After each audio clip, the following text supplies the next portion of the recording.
మీరు కొత్తగా business start చేయాలనుకుంటున్నారా? మార్చ్ 16-17 హైటెక్స్ లో ఫ్రాన్సెస్ ఇండియా బిగ్గెస్ట్ ఫ్రో ఎక్స్పో.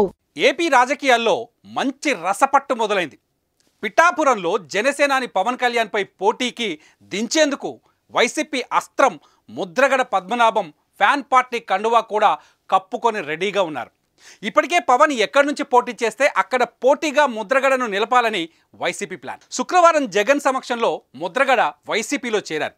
రేపు జగన్ ప్రకటించబోయే అభ్యర్థుల జాబితాలో పిఠాపురం నుంచి ముద్రగడ పేరు రావటం ఖాయంగా తెలుస్తోంది. మరి పిఠాపురం అభ్యర్థి ఎంపీ వంగా గీత పరిస్థితి ఏంటనే చర్చ జరుగుతోంది. ఇప్పుడు పిఠాపురంలో అక్కడ సిట్టింగ్ ఎమ్మెల్యే దొరబాబుని జగన్ ముందే పక్కన పెట్టేసి ఎంపీ వంగా గీతను తీసుకువచ్చి పిఠాపురం ఇన్ఛార్జ్ చేశారు. పిఠాపురం నుంచి పవన్ కళ్యాణ్ పోటీ చేస్తే ఆయనను వంగా గీత ఎదుర్కొని నిలబడలేరని జగన్ భావించే 2 వారాల క్రితమే ఆమెను తాడేపల్లి ప్యాలెస్కు పిలిచి చెప్పారట. పవన్ కళ్యాణ్ ముద్రగడ లాంటి వారు మాత్రమే ఢీకొని ఓడించగలరని జగన్ భావిస్తున్నట్టు తెలుస్తోంది. మరైతే వంగా గీత పరిస్థితి ఏంటి అనేది ప్రశ్న. తిరిగి వంగా గీతను కాకినాడ ఎంపీగా పంపుదామనుకుంటే వైసీపీ 5వ జాబితాలో కాకినాడ నుంచి ఎంపీగా ఆమెకు బదులు చలమలశెట్టి సునీల్ పోటీ చేయబోతున్నట్లు ప్రకటించేశారు.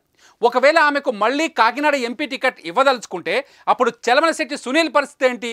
ఈ ప్రశ్నలన్నింటికీ ఈ నెల 16న జగన్ విడుదల చేసే పూర్తి జాబితాలోనే జవాబులు తెలియాలి.